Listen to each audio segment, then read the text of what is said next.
बिस्मिल्लाहिर्रहमानिर्रहीम। इस सेशन में हम उन डॉक्यूमेंट्स का ज़िक्र करेंगे जो बजट प्रिपेयर करने में और बजट इनपुट के लिए और जो उसकी अप्रोप्रिएशन है और जितने उनके एक्सपेंडिचर्स होते हैं, रेवेन्यूज़ होते हैं, उनका लेआउट क्या होता है, उस पे आज डिस्कस करेंगे। इसमें चंद एक इम्पॉर्टेंट क्वेश्चन है, कोई कंसेप्चुअल चीज़ें नहीं है। रीडिंग की करने से आप समझ जाएंगे और जो टेक्निकल चीज़ें हैं उनको आप ज़्यादा कंसंट्रेट ना भी करें तो चल जाएगा, उसमें से कोई क्वेश्चन नहीं बनेगा। जहाँ से क्वेश्चन बनने के चांस होंगे मैं आपको बता दूंगा कि ये इंपॉर्टेंट चीज़ है, आप उसको याद करने की कोशिश करें।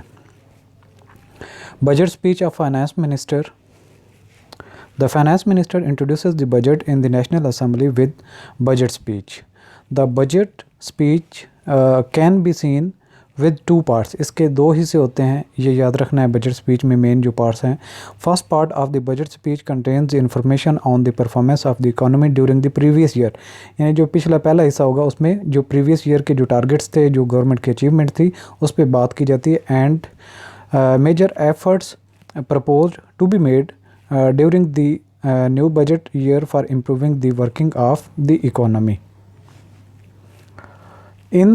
It is without tax proposal। जो पहला हिस्सा होता है उसमें टैक्स का प्रपोजल नहीं होता। And printed both in Urdu and English. The second part of the budget speech cover proposal for Levi of new taxes. दूसरा जो हिस्सा होता है उस पर टैक्सेस जो लागू किए जाते हैं उस पर बात की जाती है। द न्यू इन्हेंस्ड और revised taxation conceived as part of the budget are given effect by means of the distinct legislation called finance act.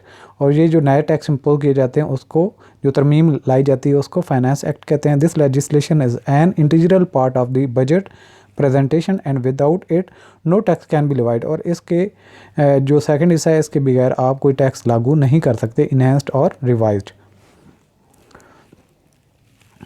Details of the demand for grants and appropriation. अब इनको जो technically आप समझ लें, एक तो detail आप समझ लें कि डिटेल होती है इस डॉक्यूमेंट में किस चीज़ की, जो डिमांड करती हैं मिनिस्ट्रीज़ या divisions for grants and appropriation. Appropriation का मतलब ये होता है जो गवर्नमेंट के पास फंड्स हैं उन्होंने कहाँ से एलोकेट करने हैं, वो पब्लिक फंड से देंगे या फिर वो FCF से, फेडरल कंसोलिडेटेड फंड से वो एलोकेट करेंगे। इसकी पूरी डिटेल होती है। ये डॉक्यूमेंट जो है डिटेल बताता है कि जो डिमांड्स और ग्रांट्स हैं उनकी फर्दर डिटेल क्या है।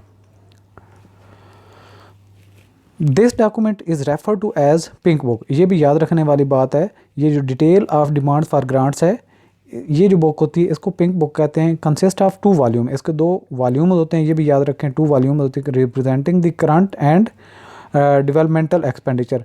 जो पहला वॉल्यूम होता है वो करंट एक्सपेंडिचर पे और दूसरा जो वॉल्यूम होता है वो डेवलपमेंटल एक्सपेंडिचर। करंट जो होता है वो रेकरिंग किस्म के होते हैं जो डे टू डे होते हैं, और डेवलपमेंटल जो होते हैं वो कैपिटल नेचर के होते हैं जिसमें बड़े बड़े प्रोजेक्ट होते हैं of various ministries, departments and division of the federal government respectively.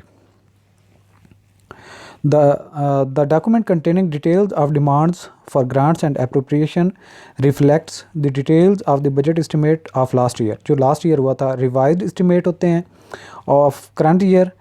और जो करंट रिवाइज्ड एस्टिमेट जो एक तो होता है एस्टिमेट होता है आने वाले पीरियड के लिए, और अगर आपका जब वो पीरियड आ जाता है रिवाइज्ड एस्टिमेट में कोई चेंजेस हों तो आप उसको न्यू जो है उसको एस्टिमेट भेजते हैं, और वो होता है करंट पीरियड के लिए उसको रिवाइज्ड। एक होता है एस्टिमेट, एक होता है एस्टिमेट होता है जो वक्त से पहले का होता है, और रिवाइज्ड जो आपका एस्टिमेट होता है वो होता है जब आपके पास एक्चुअल टाइम आ जाता है और जो आपने एस्टिमेट भेजा होता है उसमें जो चेंज करते हैं उसको कहते हैं revised estimate. And budget estimate of the next year, और आने वाला जो पीरियड होता है उसके लिए जो आप एस्टिमेट भेजते हैं उसको नेक्स्ट ईयर के लिए एस्टिमेट कहते हैं, estimate of the next financial year. अगला जो डॉक्यूमेंट होता है उसमें डिमांड, पिछले पे हमने डिटेल की बात की थी, इसमें demands for grants and appropriation. पिछले में थे डिटेल्स ऑफ डिमांड्स। अब इसमें जो डिमांड मिनिस्ट्री करती है कि हमें इतने फंड चाहिए, तो उसके लिए जो बुक यूज़ होती है उसका होता है, उसको कहते हैं वाइट बुक। ये जो डिटेल हो वो पिंक बुक है, और जो demands for grants and appropriation होती है उसको वाइट बुक कहते हैं। Demands for grants and appropriation contains estimate of expenditure on both revenue and capital accounts. इसमें दोनों होते हैं revenue और capital account. Besides distinctly showing the expenditure which is charged to the FCF and the legal provisions, each demand also exhibits separately summary of the function and objective wise classification. This book has divided into 3 parts. आपने ये याद रखना है कि ये जो book होती है वाइट बुक, जो कि demands for grants and appropriation होते हैं, इसके 3 पार्ट्स होते हैं. पार्ट 1 में क्या पढ़ते हैं? Demands for current expenditure. जो करंट एक्सपेंडिचर्स होते हैं पीरियड के लिए, यानी कि जो रेकरिंग नेचर के होते हैं, और जो डिमांड फॉर डेवलपमेंटर यानी कि कैपिटल नेचर के जो होते हैं एक्सपेंडिचर, उसमें पार्ट 2 में होते हैं. और थर्ड पार्ट में appropriation charge upon federal consolidated fund, FCF से जो चार्ज की जाती हैं उसकी एप्रोप्रिएशन की डिटेल होती है. The demands for each ministry as shown in part 1 and 2 are further bifurcated into 2 parts. 2 sectors. पहला सेक्टर जो होता है एक्सपेंडिचर मेट फ्रॉम रेवेन्यू, यानी कि वो मिनिस्ट्री जो उसके रेवेन्यू होते हैं उससे जो मेट किए जाते हैं. और सेकंड जो एक्सपेंडिचर मेट फ्रॉम कैपिटल, और दूसरे जो हैं कैपिटल नेचर के जो फंड होते हैं उनमें से मीट किए जाते हैं. और पार्ट 3 कंप्राइजेज, पार्ट 1 2 की डिटेल हमने बता दी. पार्ट 3 जो होता है comprises Holi of the charge expenditure. Part 3 में जो होते हैं, जो चार्ज एक्सपेंडिचर होते हैं, एक वोटेड एक्सपेंडिचर होते हैं. चार्ज वो होते हैं जिससे जो नेशनल असम्बली में बिल पेश करने की ज़रूरत नहीं होती और गवर्नमेंट के पास पावर होती है, वो चार्ज एक्सपेंडिचर से एलोकेट अप्रोप्रिएट कर दिए जाते हैं. जबकि जो पब्लिक फ़ंड होता है उसको जो है through finance bill national assembly से पास करवाना ज़रूरी होता है. हाउ एवर द एक्सपेंडिचर यहाँ से है. However, the expenditure shown in part 1 and 2 comprises both charged and voted expenditure. There are 3 schedules appended at the end of the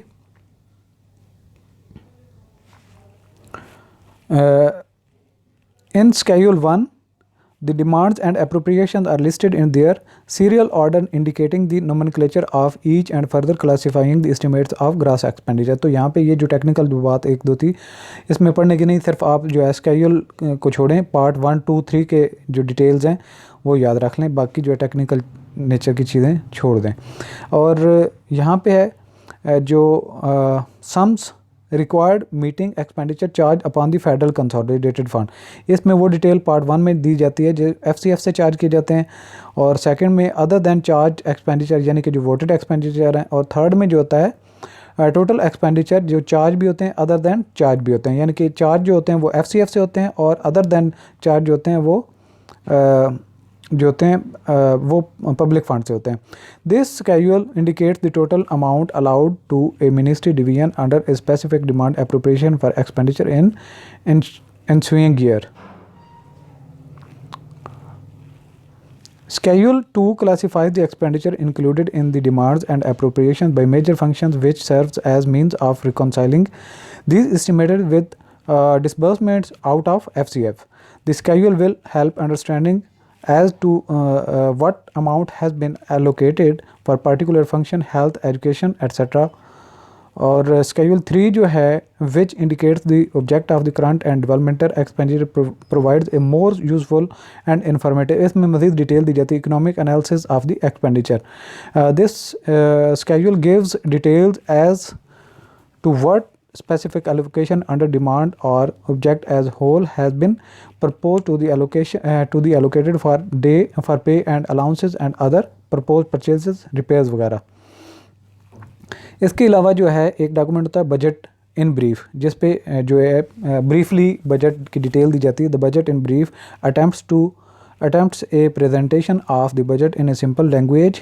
This document contains the brief features of revenue expenditure. It also contains the main features of the past year achievement performances. This document is printed both in English and Urdu. ये एक detail है simple सी कि जो एक budget है, ये फ़र्ज़ किया बजट जो था 2010-11 का फिनेंशियल ईयर का था. चैप्टर 1 को अगर देखें आप, इसके सारे जो कंटेंट्स हैं, इसमें रिव्यू ऑफ द बजट 2009 और 10 जो पिछला बजट गुज़रा है उसमें क्या कुछ जो हुआ और किस में लैब्स से परफॉर्मेंस क्या रही, उस पर जितनी डिस्कशन होगी वो चैप्टर 1 में। इसमें साइलेंट फीचर्स हैं, comparison budget and revised estimate, resources इसमें जो है इंटरनल एक्सटर्नल उस पर बात की जाती है। उसके बाद चैप्टर 2 आता है द बजट, जो करंट ईयर का यानी कि जो बजट पास हो रहा था 2010-11 के, उस पर साइलेंट फीचर्स क्या हैं, कंपैरेटिव बजटरी पोजीशन क्या होगी। और इसके बाद जो है चैप्टर 3 उस पे बात की जाती है, ये रिसोर्स पोजीशन है, जो इंटरनल रिसोर्सेज हैं और इसके बाद एक्सटर्नल है। इंटरनल में क्या क्या आते हैं, रेवेन्यू रिसीट्स हैं, कैपिटल रिसीट्स हैं, self financing of public sector development funds by the provinces हैं, change in provincial cash balance है। चैप्टर 3 में क्या पढ़ा जाता है, provincial share in the federal revenue receipts है। और चैप्टर 5 में जो पढ़ा जाता है करंट एक्सपेंडिचर की डिटेल, जिसमें जनरल पब्लिक सर्विसेज हैं, डिफेंस अफेयर एंड सर्विसेज है, public order and safety affairs है, इकोनॉमिक अफेयर्स है, इन्वायरमेंटल प्रोटेक्शन और housing and community amenities, health. और ये सारी चीज़ें याद करने की ज़रूरत नहीं, सिर्फ आप देख लें। और जो चैप्टर 6 है उसमें सब्सिडीज़ जितनी दी जाती हैं उस पर डिटेल होती है। चैप्टर 7 में पब्लिक सेक्टर डेवलपमेंट प्रोग्राम जो है 2008-9 के, वो उसके बारे में डिटेल, और जो अब कोई करंट रिकमेंड हुआ होगा तो उस पर बात की जाएगी। इसके अलावा लोन्स एंड इन्वेस्टमेंट्स जितने होंगी उनका एक चैप्टर 8 होगा।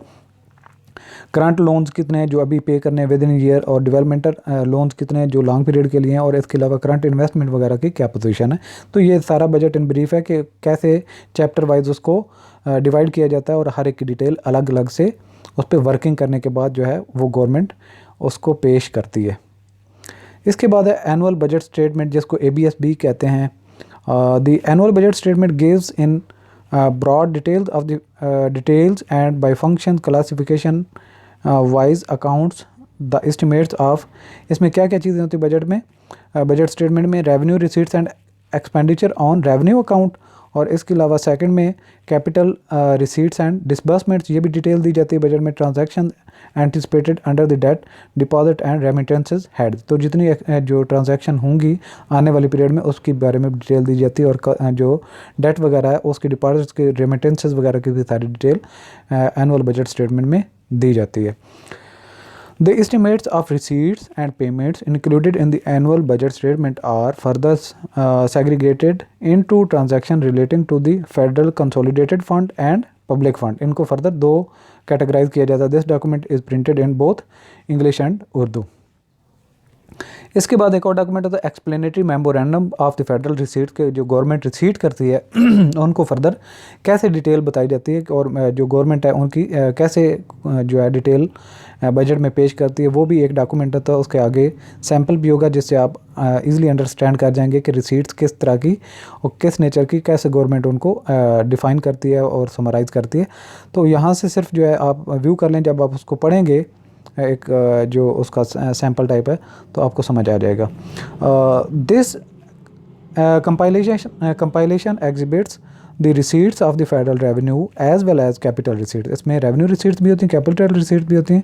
The explanatory notes pertaining to the receipts included in the budget serve to indicate among other things the basis on which proceeds of the federal taxation are shared with the provincial government, and also specify the provincial shares in the proceeds of the various taxes and duties। तो ये सारी detail है जी, आप देखें इसका content है। Chapter 1 है, इसमें रेवेन्यू रिसीट्स हैं। चैप्टर 2 में डायरेक्ट टैक्सेस हैं जो लगाए जाते हैं। इसके अलावा इनडायरेक्ट टैक्सेस चैप्टर 3 है, उसमें कस्टम है, सेल्स टैक्स है, फेडरल एक्साइज का टैक्स है। इसके अलावा चैप्टर 4 जो है इसमें नॉन टैक्स रिसीट्स जितनी होती हैं गवर्नमेंट के इदारे फ़ीस वगैरह के मद में जमा करते हैं तो वो आते हैं। इसके अलावा चैप्टर 5 जो है इसमें income from property enterprises, profits of Pakistan post office और PTA के जितने इंटरेस्ट रिसीट जो हैं और dividend on capital government investment हैं वो होती हैं। इसके अलावा जो है चैप्टर 6 में देखें रिसीट्स फ्राम सिविल एडमिनिस्ट्रेशन, जैसे जनरल एडमिनिस्ट्रेशन है, डिफेंस की सर्विसेज से कुछ अगर रिसीट्स होती हैं, लॉ एंड आर्डर से, कम्युनिटी सर्विसेज गवर्नमेंट जो पे देती है लोगों को उनसे जो रिसीट्स होती हैं, सोशल सर्विसेज से। इसके अलावा चैप्टर 7 मिसलिनियस रिसीट्स जो आती हैं। चैप्टर 8 जो है डेवलपमेंटल सरचार्ज एंड रॉयल्टीज़ वगैरह की मद में जो हासिल होते हैं पैसे। और इसके बाद चैप्टर 9 जो है प्रोविंशियल शेयर इन दी रेवेन्यू रिसीट्स है। इसके अलावा चैप्टर 10 में कैपिटल रिसीट्स आते हैं। चैप्टर 11 में recoveries of loans and advances, वो जो लोन वगैरह दिए जाते हैं। इसके अलावा जो लोगों से डेट रेज किया जाता है, पब्लिक डेट, वो चैप्टर 12 में आ जाता है। इसके अलावा चैप्टर 13 में देखें पब्लिक अकाउंट जो होता है उसमें जितने पैसे आते हैं। इसके अलावा एक्सटर्नल रिसोर्सेज हैं, प्राइवेटाइजेशन की प्रोसीड जितनी आती हैं, जो गवर्नमेंट के इदारे प्राइवेट की होते हैं उनसे जितने रेवेन्यू रिसीट्स होते हैं, टैक्सेस वगैरह या प्रॉफिट होते हैं। इसके अलावा self financing of PSDP by provinces, इसमें डिटेल दी जाती है। इसके अलावा एनुअल डेवलपमेंट प्लान्स जो हैं, फाइनेंशियल टैबलेट्स वो दी जाती हैं, टेबल दिए जाते हैं। इसके अलावा development assistance to provincial government जो है उसकी डिटेल होती है। इसके अलावा चैप्टर 19 में डेवलपमेंट असिस्टेंस की समरी बताई जाती है। तो ये मुख्तलिफ हैं कि गवर्नमेंट जो रिसीट्स हैं उनको फर्दर कैसे कैटेगराइज करके डिटेल बताती है। इसके बाद जो है schedule of authorised expenditure after the budget has been approved by the competent forum and authenticated schedule of authorized expenditure is drawn, कि कितने एक्सपेंडिचर ऑथराइज्ड हैं, कौन कितने ड्रा कर सकता है, उसकी एक डिटेल दी जाती है। आप in the same forms as the annual budget statement in so far as it relates to the expenditure. This schedule consists the sole authority for withdrawal of money from the federal consolidated fund to meet the expenditure specified in the budget statement and the corresponding demands for the grants and appropriation, कि अगर ministry एक जो है उसको जितने funds allot किए गए हैं उनमें से वो कैसे विदड्रा कर सकती है, उसकी लिमिट जो दी जाती है वो इसमें डिटेल ऐड की जाती है। इसके बाद जो होता है supplementary demands for grants and appropriation. पहले तो डिमांड्स थी, अब अगर फ़र्ज़ किया कोई ऐसी डिपार्टमेंट जो अपने एक्सपेंडिचर को करंटली जो उनकी फोरसीन जो हालात थे उसमें वो फोरकास्ट नहीं कर पाते और कोई ऐसे हालात आते हैं कि उनको प्रोजेक्ट स्टार्ट करना पड़ जाता है, उसके लिए एक्स्ट्रा फंड चाहिए होते हैं, तो उसको कहते हैं supplementary demands for grants and appropriation. Supplementary demands for grants and appropriations are prepared in terms of Article 84 of the Constitution. आप Article 84 of Constitution भी पढ़ सकते हैं, वो सारे का सारा supplementary demands and grants के प्रोसीजर के बारे में authorization देता है। This is to cater for the additional requirement of current financial year, the budget year it represents, details of the estimates of additional expenditure from the Federal Consolidated Fund. This book like budget is also divided into 3 parts. इसके भी 3 हिस्से होते हैं, जिसमें demand for current expenditure के लिए demand आ सकती है, डेवलपमेंटल एक्सपेंडिचर के लिए, और इसके अलावा appropriation charge upon the federal consolidated fund, FCF से जितने चार्ज होंगी उसकी डिटेल दी होगी। इसके अलावा जो है एस्टिमेट्स ऑफ फॉरेन असिस्टेंस, अगर कोई फॉरेन असिस्टेंस वगैरह आ रही है उसकी भी डिटेल होती है। This document outlines estimates of various external resources mainly comprises the following, क्या क्या उसमें आते हैं, loans and credits from friendly countries and specialized international agencies, और इसके अलावा पार्ट 2 में क्या चीज़ आती है, grant assistant under food aid convention, world food programme and other specified country programmes. इसके अलावा जो बजट एट गैलेंस एक समरी टाइप होती है, वो एक डॉक्यूमेंट होता है जो कि बजट का एक हिस्सा होता है। It explains the overall budgetary position और covering all aspects of the budget revenue and expenditure. This document is also printed both in Urdu and English. इसके अलावा जो वाइंडिंग अप जो स्पीच होती है, winding up budget speech by the finance minister, answers by finance minister on the points raised by the members of the house. जैसे हमने पहले lectures में पढ़ा था कि जब एक दफ़ा बिल पेश किया जाता है तब डिस्कशन के लिए टाइम नहीं होता, बल्कि डिस्कशन का जो है 2-3 दिन के बाद का टाइम दिया जाता है। उसके बाद डिस्कशन होती है, मेंबर जो हैं वो अपने क्वेश्चन रेज करते हैं और उसके बाद जो है उनके क्वेश्चन पॉइंट जो है फाइनेंस मिनिस्टर उसने उनकी क्यूरीज का आंसर देने होते हैं। तो यही उसके बारे में है। Members of the house and detailed explanation regarding various aspects of the budget and the suggestions for the accelerating the pace of the economic development and social progress etc. form part of the winding up budget speech of the finance minister। जहाँ पे हमारा lecture and होता है। Thanks for watching.